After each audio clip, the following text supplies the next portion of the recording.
Now, I'll share this story. I went on a mission trip to Charleston, South Carolina with my church. I was about your age.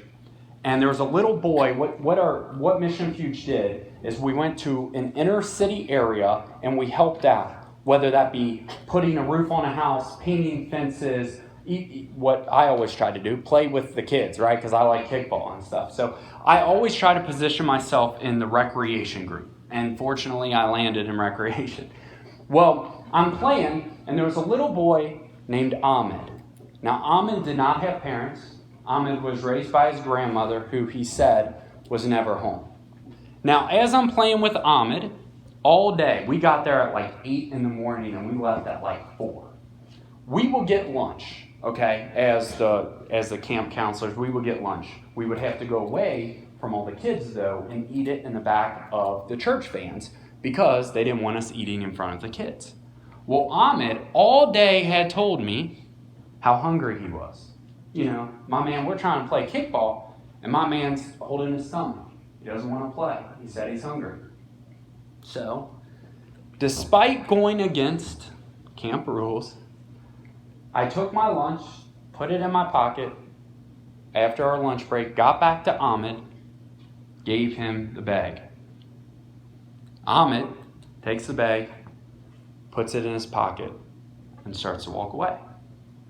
And I said, Ahmed, bro, you've been saying you're hungry. Like, eat, it's okay. Like, I'll block you. Back then I was a little bigger. I'll block you so no one can see you. Eat the sandwich, get satisfied. And he said, my grandma makes me take any food that I get back home to my family to feed.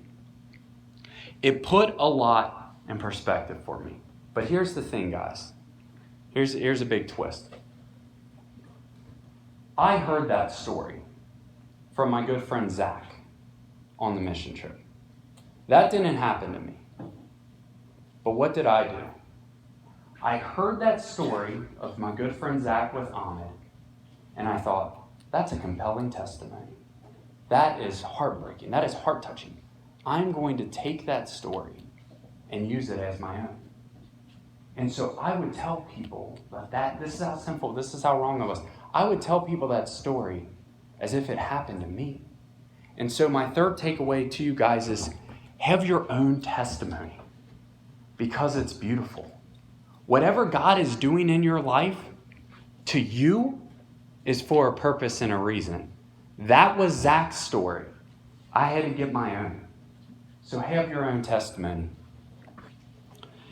And I thought, and maybe some of you guys are here, I thought I needed like a wicked dope story for people like to believe in Jesus, right? Like I thought I needed an Ahmed type story for people to believe. But the reality is praise God that I'm not in certain situations, right? I used to do some ministry down at the Crittenden Detention Center in Crittenden, Kentucky, and I would hear stories from youth, hear stories from adult workers who told me like they were hooked on drugs and then found Jesus, and that's a compelling and great testimony. Sometimes, though, we should be thankful. Maybe we don't have that story. Be thankful for the testimony that you have.